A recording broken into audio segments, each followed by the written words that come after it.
जगत प्लांटी के अंतर्गत विभिन्न प्रकार के पौधों को शामिल किया गया है जो जल में भी उगते हैं, थल में भी उगते हैं और रेगिस्तान में। इस समूह के जितने भी पौधे हैं इसमें अधिकांश लक्षणों में समानता भी पाई जाती है और विभिन्नताएं भी पाई जाती हैं। इन विभिन्नताओं के आधार पर पौधों को और भी छोटे छोटे समूहों में बांटा गया है। तो चलिए कुछ विभिन्नता लिए हुए इन पौधों के बारे में हम जानकारी लें। इसमें से एक पौधा है फर्न, जैसे कि आपको चित्र में दिखाई दे रहा है। फर्न का एक उदाहरण है मार्सिलिया। ये मार्सिलिया जो है वो फर्न के अंतर्गत रखा गया है। इस प्रकार के जो पौधे होते हैं, आप देखिए, इस प्रकार के जो पौधे होते हैं इनका जो शरीर होता है वो जड़, तना और पत्ती तीनों में विभाजित होता है। जैसे कि सामान्य पौधों में इसका विभाजन होता है। इसमें संवहन ऊतक भी पाया जाता है। संवहन ऊतक क्या है, इसका क्या काम है, इसके बारे में आप आगे की कक्षाओं में विस्तार से पढ़ेंगे। ये संवहन ऊतक जो होता है वो इस फर्न यानी मार्सिलिया में पाया जाता है। फर्न के अंतर्गत जितने भी प्रकार के पौधे पाए जाएंगे ये पौधे जो होते हैं वो अपुष्पी पौधे होते हैं। अपुष्पी का क्या मतलब है? अपुष्पी का मतलब है ऐसे पौधे जिनमें पुष्प नहीं पाया जाता है। देखिए आपको चित्र में दिखाई दे रहा है। फर्न के अंतर्गत जितने भी पौधे पाए जाएंगे, उदाहरण के लिए मार्सिलिया, ये अपुष्पी पौधा है, जड़, तना और पत्ती में विभाजित है और इसमें संवहन ऊतक पाया जाता है। चलिए एक दूसरी विभिन्नता लिए हुए दूसरे ऐसे पौधे जिनमें और भी विभिन्नताएं पाई जाती हैं उसको भी देखते हैं। शैवाल, जिसे हम स्पाइरोगैरा कहते हैं, इसे आप भली भांति परिचित हैं। इसको आप अपने आसपास हमेशा देखते हैं बरसात के दिनों में। बारिश के दिनों में नदी और तालाब के किनारे अक्सर पानी के ऊपर हरे रंग की एक पतली परत जम जाती है। यह पतली परत क्या कहलाती है? काई, जिसे हम काई कहते हैं। यह काई ही शैवाल है, जिसे स्पाइरोगैरा भी कहा जाता है। ये जो शैवाल है, जैसे कि आप चित्र में देख पा रहे हैं, ये जो शैवाल है इसका जो शरीर है वो जड़, तना और पत्ती में विभाजित नहीं होता है। जबकि सामान्यतः हम ये जानते हैं कि पौधा मतलब जड़, तना और पत्ती में उसका शरीर क्या होगा? विभाजित होगा। पर शैवाल ऐसे पौधे हैं जिनका शरीर जड़, तना और पत्ती में विभाजित नहीं होता है। एक और विभिन्नता लिए हुए समूह को देखते हैं। वो समूह है मॉस यानी फ्यूनेरिया। आप चित्र में देख पा रहे हैं। देखिए इसका जो शरीर है वो पत्ती और जड़ के समान संरचना, जिसे हम राइजोइड्स कह रहे हैं, में विभाजित होता है। यानी इसके अंतर्गत जितने भी प्रकार के पौधे आ रहे हैं उन पौधों का जो शरीर है वो दो भागों में विभाजित है, पत्ती और जड़। लेकिन यहाँ जो जड़ के समान जो संरचना दिखाई दे रही है उसे हम राइजोइड्स कह रहे हैं, जो इसकी विशेषता है। ये राइजोइड्स क्या काम करते हैं? ठीक वैसे ही जैसे जड़ काम करते हैं। जड़ का काम क्या है? खनिज लवणों को अवशोषित करना। तो ये राइजोइड्स भी क्या काम कर रहे हैं? खनिज लवण को अवशोषित कर रहे हैं। इस समूह को ब्रायोफाइटा में रखा गया है। इसका एक छोटा समूह बनाया गया है जिसे हम ब्रायोफाइटा कहते हैं। इसके अंतर्गत रिक्शिया और मार्केंशिया, जैसे कि आप चित्र में देख रहे हैं, रिक्शिया और मार्केंशिया दिखाई दे रहे हैं, ये फ्यूनेरिया यानी मॉस के अंतर्गत रखे गए हैं। जो पौधे हैं इन पौधों में पुष्प भी पाए जाते हैं और कुछ ऐसे भी पौधे हैं हमारे पास जिनमें पुष्प नहीं पाए जाते हैं। वहीं कुछ ऐसे भी पौधे हैं जिनके बीजों में ऊपर की तरफ आवरण यानी कवर पाया जाता है। वहीं कुछ ऐसे भी पौधे हैं जिनके बीज में कवर नहीं पाया जाता है, यानी वो नग्न बीजी होते हैं। तो इतनी सारी विभिन्नता लिए हुए आसपास हमारे बहुत सारे पेड़ पौधे हैं। तो चलिए बीजों के में आवरण पाए जाने और नहीं पाए जाने के आधार पर भी हम पौधों का एक विभाजन देखते हैं। वह विभाजन देखिए आपके सामने दिखाई दे रहा है। पौधे जिनमें पुष्प होते हैं उनको पुनः दो भागों में बांटा गया है। दो भाग ऐसे पुष्पी पौधे जिनके बीज के ऊपर आवरण नहीं पाया जाता है उसे हम जिम्नोस्पर्म कहते हैं। जिम्नोस्पर्म को हिंदी में अनावृत बीजी पौधे कहा जाता है।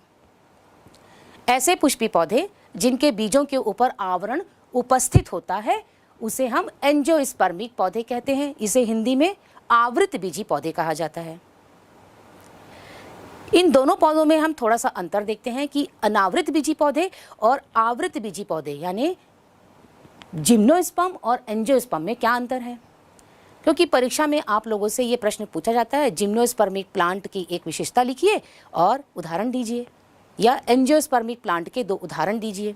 तो चलिए इनके विभिन्नता और उदाहरणों को देखते हैं। जिम्नोस्पर्म अनावृत बीजी पौधे, ये ऐसे पौधे होते हैं जिनमें पुष्प नहीं पाया जाता, यानी अपुष्पी पौधे होते हैं। जबकि एंजियोस्पर्म यानी आवृत बीजी पौधे जो होते हैं, इसमें पुष्प पाया जाता है, यानी ये पुष्पीय पौधे होते हैं। जिम्नोस्पर्म अनावृत बीजी पौधे जो होते हैं, इसके जो बीज होते हैं इसमें आवरण नहीं पाया जाता है, इसलिए नग्न बीजी पौधे होते हैं।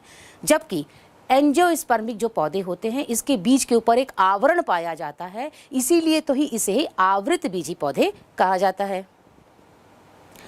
जिम्नोस्पर्म अनावृत बीजी पौधों के जो बीज है वो फल के अंदर नहीं बनते हैं, लेकिन एंजियोस्पर्मिक जो पौधे होते हैं इनके जो बीज होते हैं वो फल के अंदर ही बनते हैं।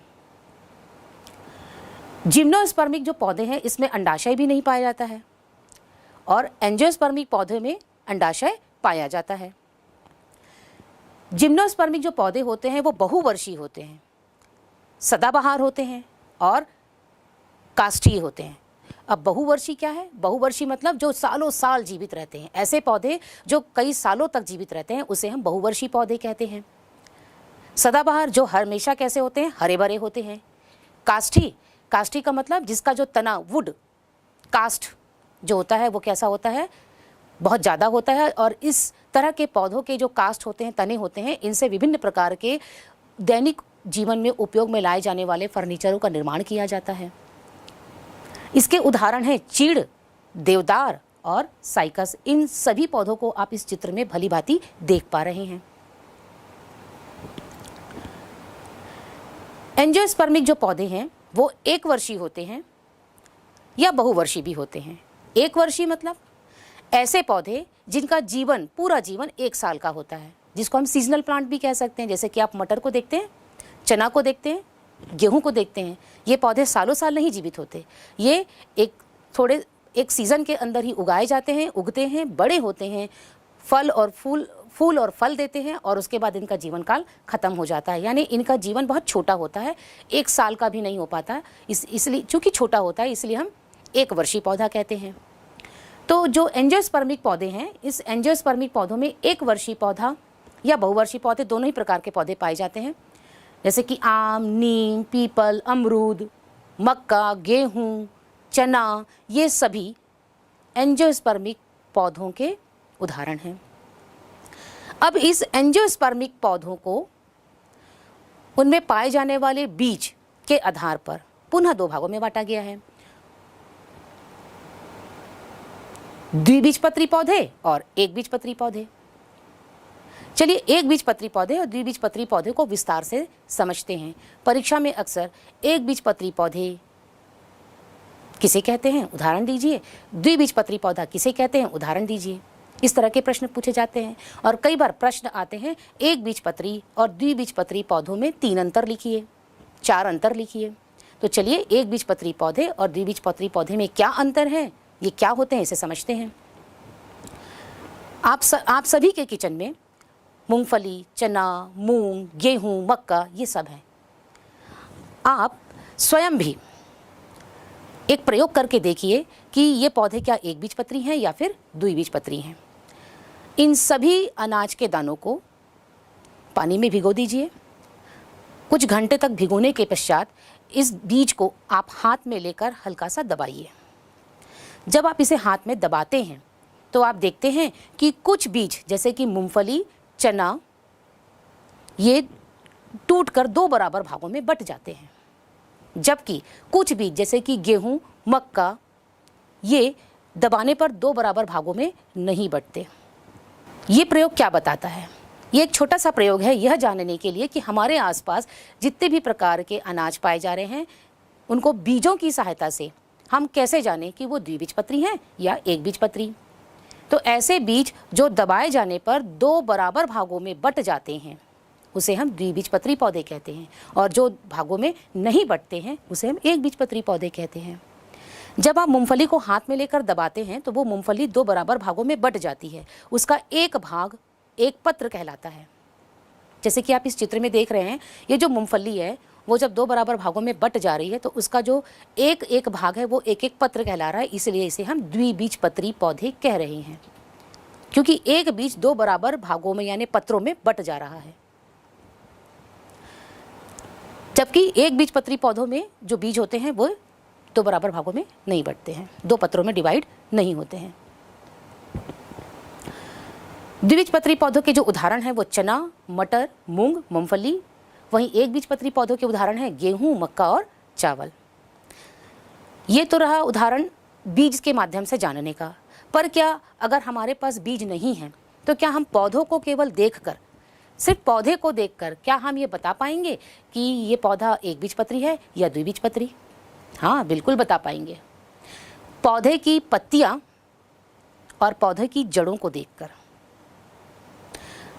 द्विबीजपत्री पौधे, जैसे कि आप यहाँ चित्र में देख रहे हैं, जितने भी प्रकार के द्विबीजपत्री पौधे होते हैं उन द्विबीजपत्री पौधों में जो जड़ें होती हैं वो मूसला जड़ होती है, जिसे अंग्रेजी में टैप रूट कहते हैं। ये जो मूसला जड़ होती है, ये मूसला जड़ जमीन में गहराई तक जाती है और एक मुख्य जड़ होती है।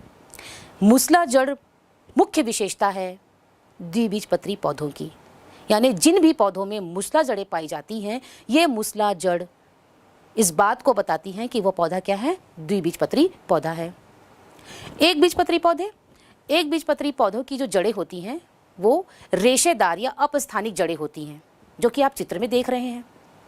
रेशेदार या अपस्थानिक जड़ें जो होती हैं, इसमें कोई एक मुख्य जड़ नहीं होती, सभी जड़ें मुख्य दिखाई दे रही हैं और ये जड़ें जमीन में गहराई तक नहीं जाती, जैसे कि आप धान में देखते हैं, गेहूं में देखते हैं, मक्का में देखते हैं। तो ये जो अपस्थानिक जड़ें या रेशेदार जड़ें, जिसे कि हम फाइब्रस रूट कहते हैं अंग्रेजी में, यह जड़ जो है वो एक बीजपत्री पौधे की विशेषता है। ठीक इसी प्रकार पत्तियों को देख करके भी हम यह बता सकते हैं कि कोई भी पौधा जो है वो एक बीजपत्री है या द्विबीजपत्री। द्विबीजपत्री जो पौधे होते हैं उनकी पत्तियों में जालिकावत शिराविन्यास पाया जाता है, जबकि एक बीजपत्री पौधे की पत्तियों में समानांतर शिराविन्यास पाया जाता है। देखिए, आपको चित्र में स्पष्ट दिखाई दे रहा है, द्विबीजपत्री पौधे की जो पत्तियां हैं इसमें जालिकावत शिराविन्यास दिख रहा है और एक बीजपत्री पौधे में समानांतर शिराविन्यास दिखाई दे रहा है।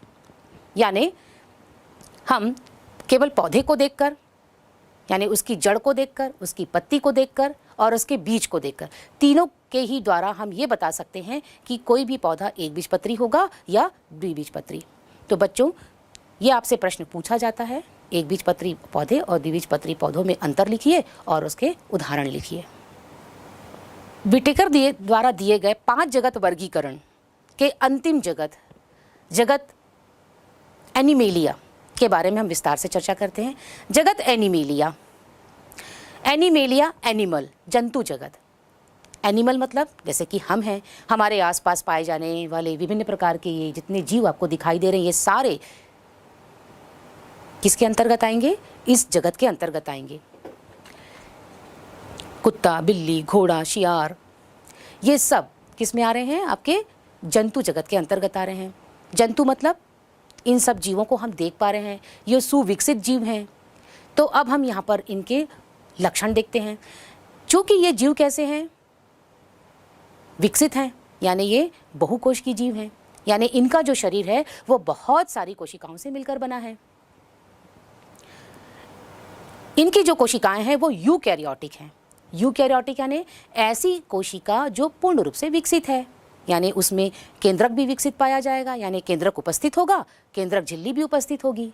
साथ ही साथ केंद्रक में कोशिका में पाए जाने वाले कोशिकांग जैसे गोल्जिकाए, माइटोकॉन्ड्रिया, अंतःपद्रवी जालिका, लवक, ये सभी इसमें पाए जाएंगे। यानी इस जगत के जो जीव होते हैं वो बहुकोश की भी हैं, यूकैरियोटिक हैं, पूर्ण रूप से विकसित हैं। इनमें क्लोरोफिल नहीं पाया जाता है, इसलिए ये अपने भोज्य पदार्थों का निर्माण नहीं कर सकते और अपने भोजन के लिए दूसरों पर निर्भर करते हैं। इसलिए इसमें जो जीव होते हैं वो विषमपोषी जीव होते हैं। इनमें भोजन ग्रहण करने के लिए विशेष अंग पाए जाते हैं, जैसे पक्षियों में चोंच, मनुष्यों में मुंह और तितलियों में रस को चूसने के लिए विशेष प्रकार की नली पाई जाती है। यानी इस जगत के जो जीव होते हैं वो एक विशेष विधि से भोज्य पदार्थों को ग्रहण करते हैं, जिसे हम अंतःग्रहण कहते हैं, जो कि इस जगत की मुख्य विशेषता है। अगर आपसे ये पूछा जाए जगत एनिमेलिया की एक मुख्य विशेषता बताइए, तो आप इस विशेषता को लिख सकते हैं कि इस जगत के जीवों में अंतःग्रहण विधि के द्वारा पोषण ग्रहण किया जाता है। साथ ही इस जगत के जितने भी जीव हैं उन सभी में एक स्थान से दूसरे स्थान पर जाने के लिए प्रचलन अंग पाए जाते हैं, जैसे मनुष्यों में पैर, पक्षियों में पंख। तो इस जगत के जितने भी जीव हैं वो हैं तोता, मैना, मछली, हाइड्रा, बिच्छू, स्टारफिश जिसे सितारा मछली भी कहते हैं, घोंगा इत्यादि। इस 5 जगत वर्गीकरण के आखिरी जगत, जगत एनिमेलिया में विभिन्न प्रकार के जीव जंतुओं को शामिल किया गया। इन जीव जंतुओं के अधिकांश लक्षण तो मिलते जुलते थे, पर उनमें कुछ विभिन्नताएं भी पाई जा रही थी, और इन्हीं विभिन्नताओं के आधार पर इस बड़े जगत को छोटे छोटे और समूहों में बांटा गया। मनुष्य जैसे कि आप चित्र में देख रहे हैं, इस मनुष्य में एक मुख्य विशेषता है कि इसमें एक रीढ़ की हड्डी पाई जाती है। यह रीढ़ की हड्डी मेरुरज्जु या कशेरुक दंड कहलाती है। ठीक इसी प्रकार से अन्य जीवों जैसे कि आप देख पा रहे हैं, शेर, बिल्ली, गाय, चमगादड़ इत्यादि में भी यह कशेरुक दंड पाया जा रहा है। लेकिन वहीं कुछ ऐसे भी जीव हैं जैसे केचुआ, जोक, मच्छर, घेंगा, चींटी, फीताकृमि इत्यादि, इनमें ये कशेरुक दंड नहीं पाया जा रहा। यानी इस कशेरुक दंड यानी रीढ़ की हड्डी की उपस्थिति और अनुपस्थिति के आधार पर जीवों को पुनः बांटा गया। जंतु जगत में पाए जाने वाले जितने भी जीव थे, इन्हें पुनः रीढ़ की हड्डी की उपस्थिति और अनुपस्थिति के आधार पर 2 भागों में बांटा गया। ऐसे जीव जिनमें रीढ़ की हड्डी उपस्थित है उसे हम कशेरुक जीव कह सकते हैं। कशेरुक जीवों को अंग्रेजी में कॉर्डेटा भी कहा जाता है। वहीं ऐसे जीव जिनमें रीढ़ की हड्डी अनुपस्थित है उन्हें हम अकशेरुक जीव या नॉन कॉर्डेटा जीव कहते हैं। कॉर्डेटा के अंतर्गत मनुष्य, शेर, बिल्ली, गाय, चमगादड़ इत्यादि आ रहे हैं। वहीं नॉन कॉर्डेटा यानी अकशेरुक जीवों में कछुआ, जोक, मच्छर, घोंगा, चींटी, फीताकृमि इत्यादि जीव शामिल हैं। रीढ़ की हड्डी जिन जीवों में उपस्थित है, जिन्हें हम कशेरुक जीव कह रहे हैं, उन्हें पुनः उनके शरीर में उपस्थित बाल के आधार पर पुनः 2 भागों में बांट दिया गया है। ऐसे जीव जिनके शरीर पर त्वचा पर बाल उपस्थित हैं और दूसरे ऐसे जीव जिनकी त्वचा पर बाल उपस्थित नहीं हैं। तो ऐसे कशेरुक जीव जिनकी त्वचा पर बाल उपस्थित हैं उन्हें स्तनधारी जीव कहा गया, और ये जीव हैं मनुष्य, शेर, बिल्ली, गाय, कुत्ता, चमगादड़ आदि। वहीं ऐसे कशेरुक जीव जिनमें रीढ़ की हड्डी उपस्थित है पर त्वचा पर बाल नहीं है, मत्स्य जैसे कि आप मछली को देखते हैं उसमें कशेरुक दंड पाया जाता है पर उसकी त्वचा पर बाल नहीं है। वैसे ही मेढक को देखिए, मेढक जो है वह उभयचर प्राणी है जो कि पानी और जल दोनों में पाया जाता है, इसलिए इसे उभयचर भी कहा जाता है। ये जो मेढक है ये कशेरुक प्राणी है, यानी इसमें कशेरुक दंड पाया जा रहा है पर इसकी त्वचा पे बाल नहीं है। ठीक इसी तरह से सांप जो कि सरीसृप समूह का सदस्य है, वहीं तोता जो कि पक्षी समूह का एक सदस्य है, यानी त्वचा पर बाल नहीं है पर उनके शरीर पर रीढ़ की हड्डी उपस्थित है। वो है मत्स्य, मछली, उभयचर मेढक, सरीसृप सांप और पक्षी तोता। अब ऐसे जीव जिनके शरीर पर कशेरुक दंड भी उपस्थित है और त्वचा पर बाल भी नहीं है, उन्हें पुनः एक और आधार, वह आधार था उनके शरीर पर पंख पाए जाते हैं कि नहीं, यानी पंखों के आधार पर इन जीवों को पुनः 2 भागों में बांट दिया गया। ऐसे जीव जिनके शरीर पर रीढ़ की हड्डी उपस्थित है, त्वचा पर बाल भी नहीं है और उनके शरीर पर अगर पंख पाए जा रहे हैं तो उन्हें पक्षियों के समूह में रखा गया। पक्षी मतलब तोता, मैना, कौवा, मुर्गी इत्यादि। वहीं दूसरे ऐसे जीव जिनके शरीर में रीढ़ की हड्डी भी उपस्थित है, त्वचा पर बाल नहीं है पर शरीर पर पंख नहीं पाए जा रहे हैं, उन्हें उनका एक अलग समूह बनाया गया और इसके अंतर्गत आते हैं मत्स्य, उभयचर और सरीसृप। मत्स्य जैसे कि मैं पहले भी बता चुकी हूँ मछली, उभयचर मेढक, टोड, सरीसृप जिसमें सांप भी आते हैं। इन सभी समूहों को इस समूह में रखा गया।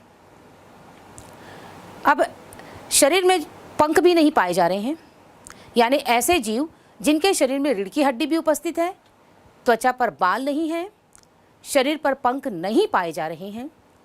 इन्हें पुनः त्वचा उनकी नमी युक्त है या त्वचा उनकी नमी युक्त नहीं है। नमी मतलब जिसमें हल्का सा गीलापन हो, यानी ऐसे जीव जिनकी त्वचा में गीलापन हो और ऐसे जीव जिनकी त्वचा में गीलापन नहीं पाया जाता है, उसके आधार पर उन्हें पुनः दो भागों में बांट दिया गया है। तो ऐसे जीव जिनकी त्वचा नमी युक्त है उन्हें मत्स्य, मछली और उभयचर यानी मेढक वाले समूह में रखा गया। यानी इस समूह में ऐसे जीव शामिल हैं जिनमें रीढ़ की हड्डी भी उपस्थित है, त्वचा पर बाल भी नहीं है, शरीर पर पंख भी नहीं पाए जा रहे हैं और उनकी त्वचा कैसी है, नमी युक्त है। उदाहरण के लिए मछली और मेढक। ऐसे समूह जिनके जीवों में जो त्वचा है वो नमी युक्त नहीं है, जैसे कि सांप, छिपकली, ये सब सरीसृप समूह के सदस्य हैं। इनको इस समूह में रखा गया है। यहाँ पर ध्यान देने वाली बात यह है कि जो मछली और सांप हैं, इनमें त्वचा तो नमी युक्त नहीं है, पर इनमें पंख भी नहीं पाए जा रहे हैं, इनकी त्वचा पर बाल भी नहीं पाए जा रहे हैं और इनके शरीर में कशेरुक दंड भी पाया जा रहा है। त्वचा में ऐसे जीव जिनकी त्वचा नमी युक्त है, उनको पुनः उनके शरीर में उपस्थित शल्क के आधार पर दो भागों में बांट दिया गया।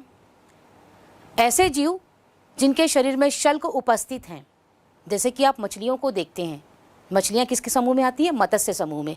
मछली जैसे रोहू, कतला मछली, इन मछलियों को इस समूह में रखा गया, ऐसा समूह जिनके शरीर पर शल्क उपस्थित होता है। वहीं कुछ ऐसे जीव जिनके शरीर पर शल्क उपस्थित नहीं है पर उनकी त्वचा नमी युक्त है। उभयचर, जिसमें मेढक और टोड दोनों को रखा गया। यानी आप ये देखिए कि इस पूरे वर्गीकरण में यह बताया गया है कि बहुत सारी समानताओं के साथ साथ भी कुछ विभिन्नताएं भी पाई जा रही हैं और उस विभिन्नता के आधार पर वो जीव एक अलग समूह का निर्माण करते जा रहे हैं, यानी उस जीवों को एक नए समूह में रखा जा रहा है। तो इस प्रकार से जो आप ये वर्गीकरण देख पा रहे हैं, इसमें आप समझ पा रहे होंगे कि किस प्रकार से जीवों को वर्गीकृत किया गया है एक आधार या विभिन्नता के आधार पर। जीवों में पाए जाने वाली समानता और विभिन्नता के आधार पर वर्गीकरण किया जाता है। इसी वर्गीकरण में हमने देखा 5 जगत वर्गीकरण किया गया। इस 5 जगत वर्गीकरण में जगत एनिमेलिया में बहुत सारे जीवों में समानता भी थी और विभिन्नताएं भी। एक विभिन्नता कि जीवों में रीढ़ की हड्डी की उपस्थिति, रीढ़ की हड्डी यानी मेरुरज्जु की उपस्थिति के आधार पर हमने यह वर्गीकरण देखा था। इस वर्गीकरण में हमने देखा कि एक बड़े समूह को छोटे छोटे समूहों में बांटा गया, यानी जगत एनिमेलिया को आधार रीढ़ की हड्डी के आधार पर और भी छोटे छोटे समूहों में बांटा गया, जिसमें स्तनधारी, उभयचर, मत्स्य, सरीसृप और पक्षी, ये 5 छोटे छोटे समूह बनाए गए। इन समूहों में किस प्रकार के जीव पाए जाते हैं और इन जीवों में किस प्रकार की समानताएं पाई जाती हैं और विभिन्नताएं पाई जाती हैं, इस बारे में हम चर्चा करेंगे। इस चर्चा से पूर्व मैं आपसे यह बात शेयर करना चाहती हूँ कि इस पाठ में स्तनधारी जीव किसे कहते हैं, इसकी 2 विशेषता बताइए। कुछ इस तरह के प्रश्न पूछे जाते हैं। उभयचर प्राणी की मुख्य विशेषता क्या है, 2 उदाहरण दीजिए। सरीसृप के मुख्य लक्षण क्या हैं, उदाहरण दीजिए। पक्षी में पाए जाने वाले विशेष गुण कौन कौन से हैं, इसके बारे में लिखिए। तो चलिए इन सारे प्रश्नों के उत्तरों को हम एक एक करके देखते हैं। सबसे पहला समूह है स्तनधारी समूहों का। स्तनधारी जैसा कि नाम ही अपने आप में बता रहा है, स्तनधारी यानी स्तन को धारण करने वाले जीव। ये वो जीव होते हैं जिनमें स्तन ग्रंथियां पाई जाती हैं, जो बच्चे पैदा करते हैं और अपने नवजात शिशुओं को दूध स्तन के माध्यम से पिलाते हैं। ये सारे जीव कशेरुक प्राणी होते हैं, यानी इनमें मेरुरज्जु पाया जाता है, इनमें त्वचा पर बाल पाए जाते हैं। साथ ही साथ ये जो प्राणी हैं, ये प्राणी इस स्तनधारी जीवों के समूह में हाथी एक ऐसा जीव है जो सबसे बड़ा स्तनधारी है। वहीं व्हेल और डॉल्फिन ऐसी मछलियां हैं जो स्तनधारी मछलियां हैं जो समुद्र में पाई जाती हैं। आपसे प्रश्न पूछा जाता है कि किन्हीं 2 समुद्री स्तनधारी जीवों के नाम लिखिए, तो वो 2 समुद्री स्तनधारी जीव हैं व्हेल और डॉल्फिन। इस समूह में शामिल जो जंतु हैं कुत्ते, बिल्ली, घोड़ा, गाय जो बच्चे पैदा करते हैं, यानी स्तनधारी जीवों के मुख्य लक्षण है कि इनमें स्तन ग्रंथियां पाई जाती हैं या बच्चों को पैदा करते हैं, और साथ ही साथ बच्चों, नवजात शिशुओं को ये स्तन ग्रंथियों के माध्यम से दूध पिलाते हैं। फिर दूसरा समूह आता है उभयचर प्राणी का।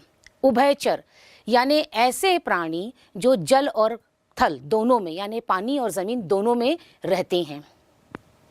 ये जो प्राणी होते हैं ये भी कैसे होते हैं? कशेरुक प्राणी होते हैं। इस समूह के जो जीव हैं उनमें मुख्य विशेषता जो पाई जाती है वो ये है कि ये प्रजनन के लिए अंडे देते हैं। इससे पहले हमने देखा कि स्तनधारी जो जीव होते हैं वो क्या देते हैं? बच्चे पैदा करते हैं, जबकि उभयचर प्राणी जो होते हैं वो क्या करते हैं? अंडे देते हैं। ये उभयचर प्राणियों की मुख्य विशेषता है। इनका जो शरीर होता है इसको हम सिर, धड़ और पूंछ में विभाजित कर सकते हैं। उभयचर प्राणी के कुछ उदाहरण हैं मेढक, हाइला जो वृक्ष में पाया जाने वाला मेढक है, और सैलामेंडर। तीसरा समूह है सरीसृप। सरीसृप जिसे अंग्रेजी में रेप्टाइल्स भी कहा जाता है। सांपों का समूह यानी वह समूह जिसमें सांप और सांप से मिलते जुलते अन्य प्रकार के जीवों को रखा गया है। सांप को देखकर आपको क्या लगता है? सांप एक ऐसा प्राणी है जो रेंग कर चलता है। यानी इस समूह की मुख्य विशेषता क्या क्या है कि इस समूह में ऐसे जीवों को शामिल किया जाता है जो रेंग कर चलते हैं। दूसरा, इनमें बाह्य कर्ण अनुपस्थित होते हैं। इनमें कान जो होते हैं, जैसे कि हमारे कान उपस्थित है, ये बाह्य कर्ण है। उन जीवों में यानी सरीसृप समूह के जितने भी जीव हैं उनमें ये बाह्य कर्ण अनुपस्थित होते हैं। तीसरी मुख्य विशेषता कि इसके कुछ जीव जो होते हैं ये रंग बदलने में सक्षम होते हैं।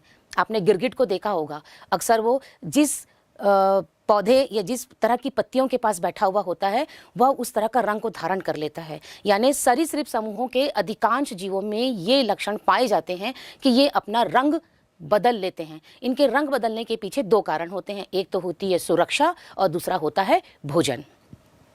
इस समूह में सर्प और छिपकली ऐसे दो जीवधारी हैं जो अपने शल्क को त्वचा केचुले के रूप में छोड़ते हैं। आपने देखा होगा कि सांप जो होता है वो अपनी पूरी त्वचा को बाहर निकाल लेते हैं और एक नई त्वचा उनके शरीर में आ जाती है जिसे हम केचुला कहते हैं। तो ये सरीसृप समूह की मुख्य विशेषता है।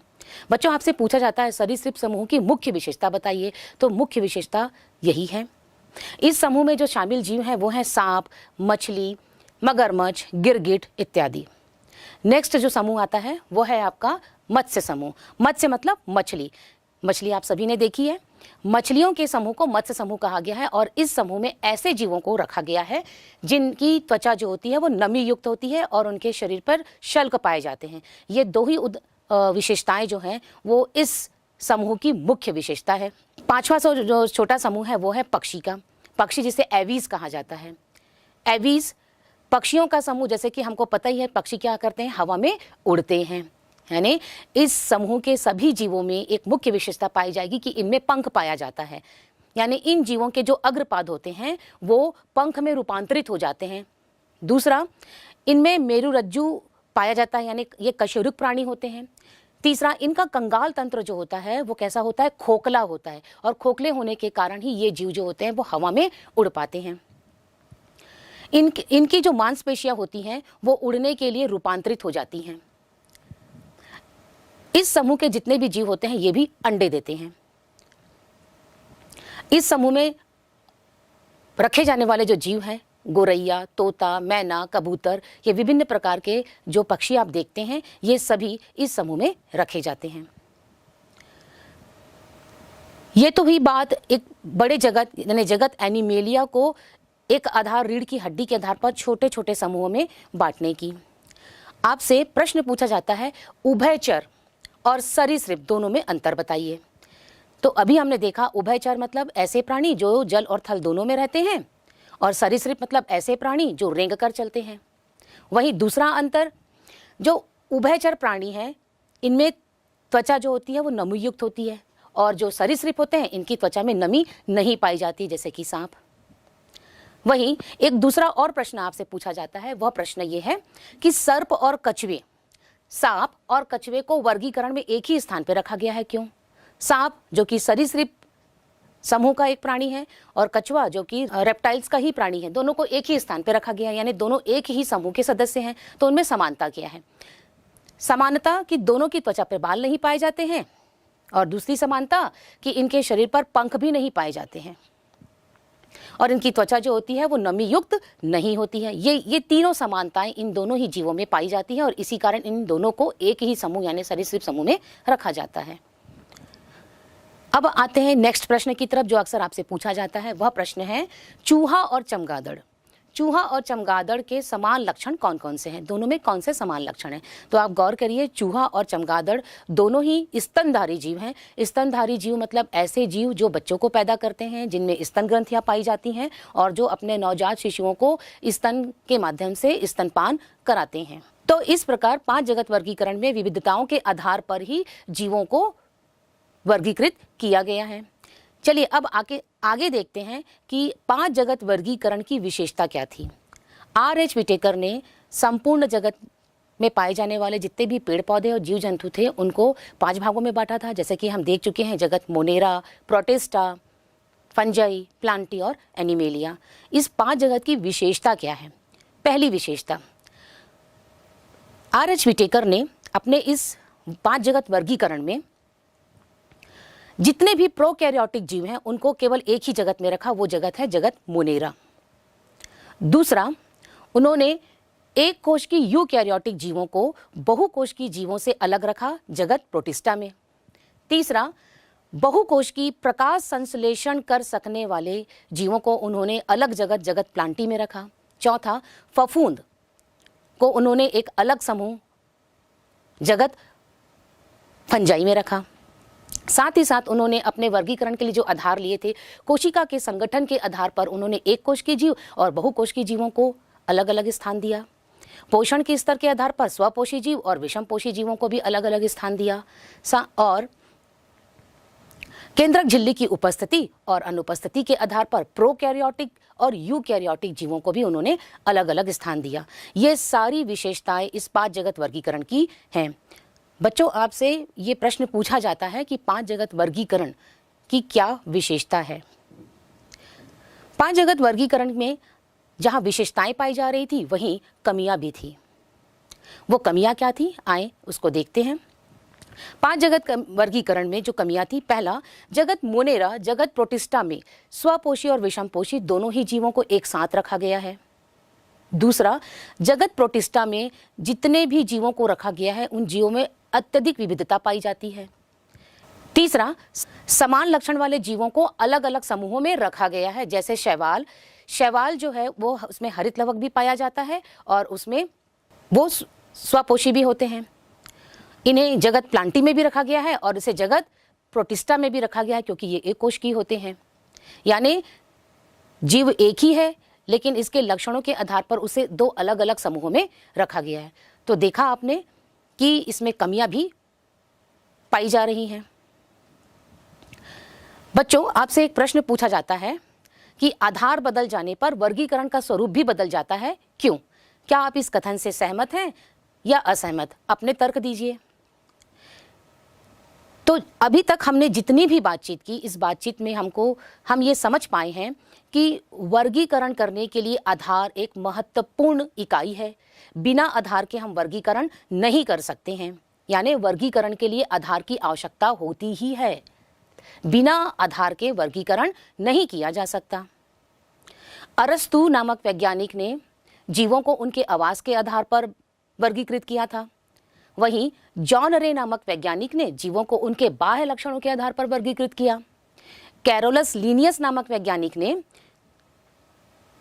जंतुओं में पाए जाने वाले लैंगिक लक्षण यानी नर जनन अंग और मादा जनन अंग यानी पुमंग और जायांग की उपस्थिति और संख्या के आधार पर जीवों का वर्गीकरण किया। उसके बाद R.H. विटेकर नामक वैज्ञानिक ने कोशिका संगठन, पोषण के स्तर और केंद्रक झिल्ली की उपस्थिति और अनुपस्थिति के आधार पर जीवों का वर्गीकरण किया। तो देखा आपने कि इन सभी वैज्ञानिकों के द्वारा अलग अलग आधार लिए जाने पर अलग अलग प्रकार का वर्गीकरण बना। यानी कि जब भी आधार बदला जाएगा तो वह वर्गीकरण का स्वरूप भी पूरी तरीके से बदल जाएगा। बच्चों, अमरबेल एक पौधा है जिसे जगत प्लांटी में रखा गया है और यह पौधा परजीवी है। आपसे प्रश्न पूछा जाता है कि अमरबेल पौधा है फिर भी यह परजीवी है, क्यों? तो बच्चों, अमर बेल एक ऐसा पौधा है जिसमें हरित लवक नहीं पाया जाता है। आपने देखा होगा अमर बेल को। अमर बेल हल्के से पीले रंग के दिखाई देते हैं और इस तरह से दूसरे पौधे पे वो लपटे हुए होते हैं। ये इस दूसरे अन्य पौधे पर इस प्रकार से लपटे हुए होते हैं कि ऐसा लगता है कि ये दोनों पौधे आपस में बिल्कुल घनिष्ठ रूप से जुड़े हुए हैं। ये अमर बेल के जो पौधे हैं, इससे निकली हुई जड़ें जो होती हैं वो दूसरे पौधों में इस प्रकार प्रवेश कर जाती हैं कि वो दूसरे पौधे से खनिज पदार्थों को क्या करते हैं, अवशोषित करते हैं। क्योंकि अमर बेल में हरित लवक नहीं पाया जाता है, इसलिए ये प्रकाश संश्लेषण की क्रिया नहीं कर सकते हैं और ये परजीवी होते हैं और अपने पोषण के लिए दूसरे पौधों पर निर्भर करते हैं। आपने ये सोचा है कि हमारे आसपास इतने विभिन्न प्रकार के जीव जंतु और पेड़ पौधे पाए जाते हैं, तो इनका नाम कैसे रखा जाता है? आपके सामने ये नाम लिखा हुआ है, क्या इसे आप पढ़ सकते हैं?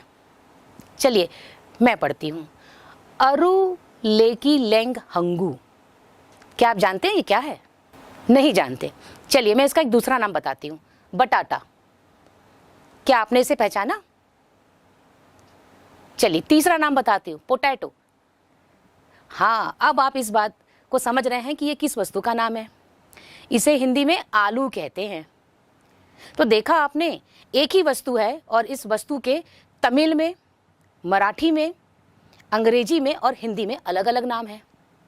यानी वस्तुओं के जो नाम होते हैं वो भाषा के अनुसार या क्षेत्र के अनुसार बदल जा रहे हैं। तो सोचिए, हमारे पास तो अनेक प्रकार के पेड़ पौधे और जीव जंतु पाए जाते हैं, तो इन जीव जंतुओं और पेड़ पौधों का नाम भी इसी प्रकार से भाषा और क्षेत्र के कारण अलग अलग हो जाता है। तो जब अलग अलग भाषा और अलग अलग क्षेत्र में इन्हीं पौधे और जीव जंतुओं को अलग अलग नामों से पुकारा जाता है, तो वहाँ पर हमें इनके बारे में जानकारी प्राप्त करने के लिए या इनके बारे में चर्चा करने में या फिर इनके बारे में अध्ययन करने में हमें परेशानी होती है, यानी हमें कहीं ना कहीं असुविधा होती है। तो इसी असुविधा से बचने के लिए लीनियस नामक वैज्ञानिक ने जीवों के नामकरण के बारे में सोचा और उन्होंने जीवों के नामकरण की एक पद्धति बताई। और यह जो पद्धति जो है वो आगे जाकर के द्विनाम पद्धति के नाम से जानी गई। कैरोलस लीनियस ने कहा कि किसी भी जीव का जब वर्गीकरण करके उसे एक निश्चित स्थान दे दिया जाता है, तो निश्चित स्थान के पश्चात उसे एक निश्चित नाम भी दिया जाता है और यही प्रक्रिया नामकरण है।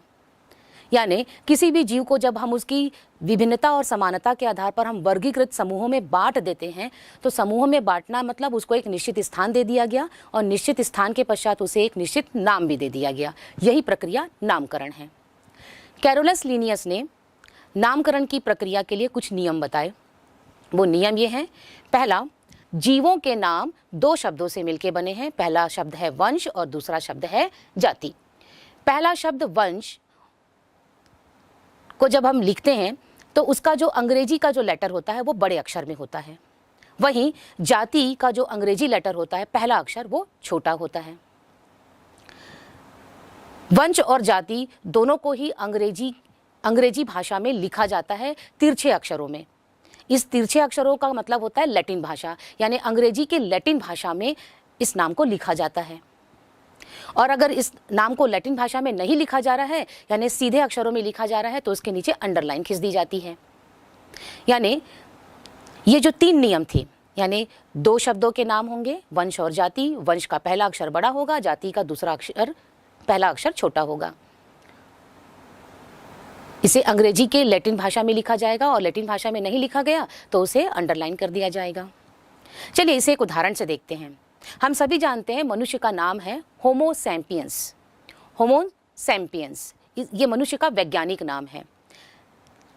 होमो, यहाँ पर आप देख पा रहे हैं होमो में होमो और सैपियंस, होमो है वंश को बताता है और सैपियंस बता रहा है जाति को।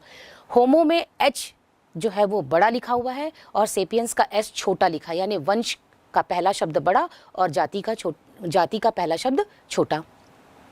वहीं ये दोनों ही वंश और जाति के जो शब्द हैं वो अंग्रेजी के लैटिन भाषा में लिखे हुए हैं। तो इस प्रकार जीवों का नामकरण किया गया और जीवों के इस नाम को ही वैज्ञानिक नाम कहा गया।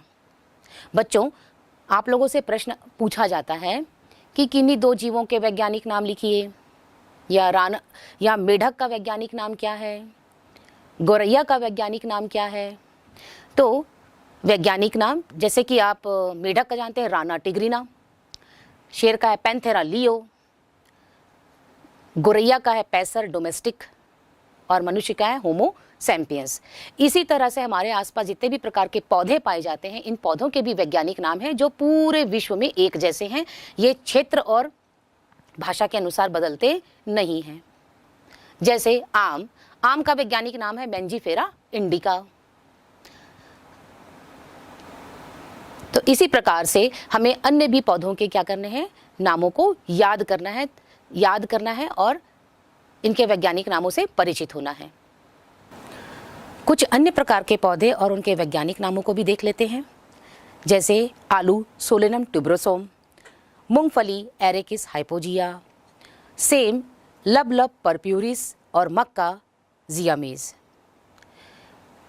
इस तरह से हमारे आसपास पाए जाने वाले विभिन्न जीव जंतुओं के वैज्ञानिक नाम का नामकरण किया गया और इन जीवों का जो नाम है वो देश और परिस्थिति और भाषा के अनुसार नहीं बदलता, जबकि पूरे विश्व में एक ही रहता है। इस पाठ में हम लोगों ने अभी तक ये सारी बातें की कि जीवों में समानता और विभिन्नताएं दोनों पाई जाती हैं।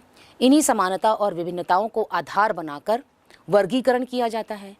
वर्गीकरण के कई प्रयास किए गए, जिसमें अरस्तु, जॉन रे, कैरोलस लीनियस और आर.एच. व्हिटेकर ने वर्गीकरण के प्रयास किए और वर्गीकरण के लिए एक आधार प्रदान किया। इन वर्गीकरणों में कुछ विशेषताएं भी पाई गई तो कुछ कमियां भी पाई गई। कैरोलस लीनियस ने पदानुक्रम शब्द दिया। यह पदानुक्रम शब्द जो था वो वर्गीकरण में एक आधार स्तंभ था, जिसमें जीवों को उनकी विषय समानता और विभिन्नता के आधार पर क्रमशः पदों में बांटा गया था।